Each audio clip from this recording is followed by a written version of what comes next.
Here at the end of 2 Samuel, beginning in this chapter 23, this continues to look at the end of David's life. And one of the things about the end of one's life is that there's an opportunity often given to say what their last words may be, what the last message they want to give may be. These literally were not the last words that came out of David's mouth, but they were what he wanted people to remember. It was the thing that he wanted everybody to hear and to remember about him. This sort of thing is done all the time on gravestones, epitaphs. Different things are written on them, ways to remember who people are and how to remember them. Different things are written on them, and this is a case where this is a lot more than you'd ever find on a tombstone. But it is the last words that David wants people to remember. My mom did something similar. She provided letters to each one of us kids for us to read. And the rest of my siblings read everybody else's. I only read mine because I figured it was to me. They all read the rest of them. But that opportunity to say, what are those last words? What are those things that you want to leave indelibly with those you love?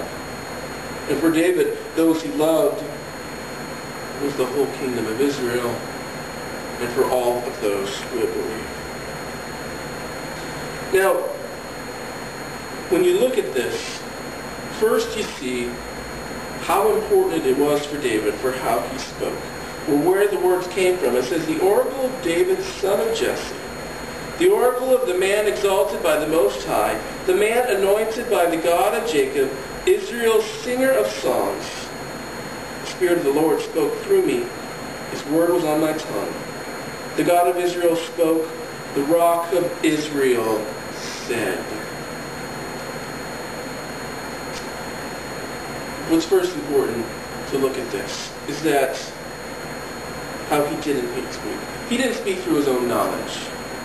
He didn't speak from all the education he had received before this time. He wasn't trying to make people see how smart he was. He wasn't trying to build logic in this.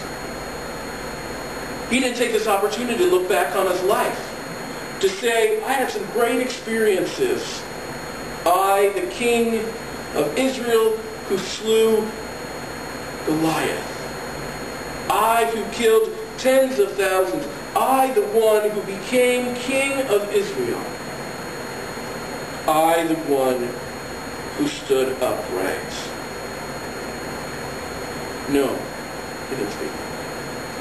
He didn't speak in looking back and glorifying himself. Instead, he speaks of having the Spirit of the Lord speaking through him. That he was able to communicate through God. Remember last week we talked about that lens that we have when we become believers and when we belong to God. To see things differently. Not to see things as we do selfishly. What can this get me? What advantage is this for me? And what was my life? What made it so great? What did I do? This new lens, looking through this lens of God, is how did God feel about my life? How did I glorify God in my life? How did I draw people to him? And how did I worship him in my everyday? See, David also knew his history. He also knew that he did see another man's wife and had him killed. His son Solomon came as a result of that, of Bathsheba. He knows that he ran. He ran several times. That even as he was king of Israel, and as he had a united kingdom, when his son came up against him, he ran away. And he also knows that when that threat was ended, he mourned his son so much that he made his own soldiers feel worthless. So why did we do this? Why did we do this? If our king doesn't appreciate our work, why should we do it? But here, the glory is given through God. The glory is given to God. When speaking about David, it is seen through that lens. Not what were his faults, what were his good things, how do we make them come together and see who this person was. No, what did he do for God? How did he work for God? Who was he? So, looking at this in the lens of how did his kingship glorify God, we move on.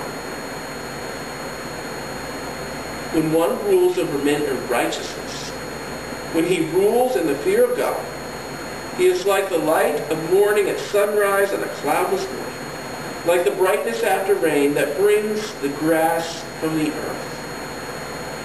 When one rules in righteousness, standing before God, being right before him, when he rules in the fear of God, not the fear of man, not about advancing your own agenda, but in the fear of God, that everything that I do needs to be for God's glory, he is like the lights of morning at sunrise on a cloudless morning, bright, shining.